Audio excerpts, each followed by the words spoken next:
Israel's Knesset passed a resolution, 68-9, rejecting the establishment of a Palestinian state. The resolution stated that a Palestinian state would be an existential danger to the state of Israel and its citizens, perpetuate the Israeli-Palestinian conflict, and destabilize the region. Despite arguing for decades that the Palestinians didn't want peace, this resolution makes clear Israel's long-established position of not giving up any territory for a Palestinian state and acquiring what remains of historic Palestine. Whilst no concrete measures were outlined in the resolution, it is diametrically opposed to U.S. peace plans and objectives. The resolution came in the same week the International Court of Justice said Israel should stop settlement activity in the occupied West Bank and East Jerusalem and end its illegal occupation of those areas and the Gaza Strip as soon as possible. Whilst the court's advisory opinion is not legally binding, it does carry significant political weight and marks the first time the ICJ has delivered a position on the legality of the Zionist occupation. As Netanyahu travels to Washington this week and addresses Congress, it's becoming clear he and his backers are the problem rather than the solution.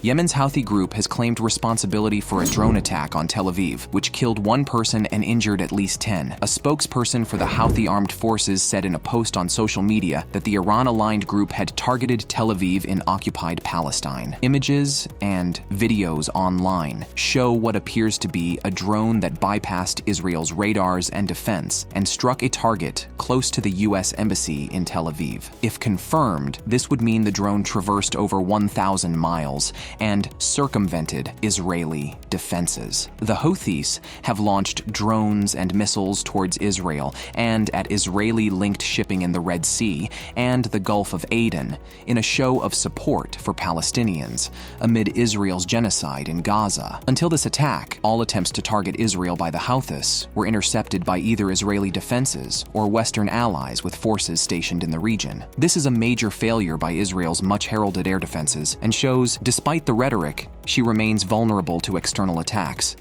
A telecoms blackout cut Bangladesh off from the rest of the world as the country of 170 million people hurtled towards fresh violence following days of intensifying protests and clashes between students and security forces. Police used tear gas and batons to disperse clashes between a student group supporting the ruling Awami League Party and students protesting the country's quota system for government jobs. Protests that began weeks ago after student protesters were attacked by activists of the Bangladesh Chhatra League, the student wing of Prime Minister Sheikh Hasina's Awami League Party. This week, after the death of 40 people, thousands of students clashed with armed police in Dhaka. The quota system reserves nearly half of government jobs for the families of those that participated in the country's liberation movement in 1971. But the underlying economic challenges in the country and the Awami League's mismanagement of the economy is at the heart of the crisis. This is now the biggest challenge the Awami League faces after a decade in power, and it would seem the people have had enough of the Awami League's grip on the country.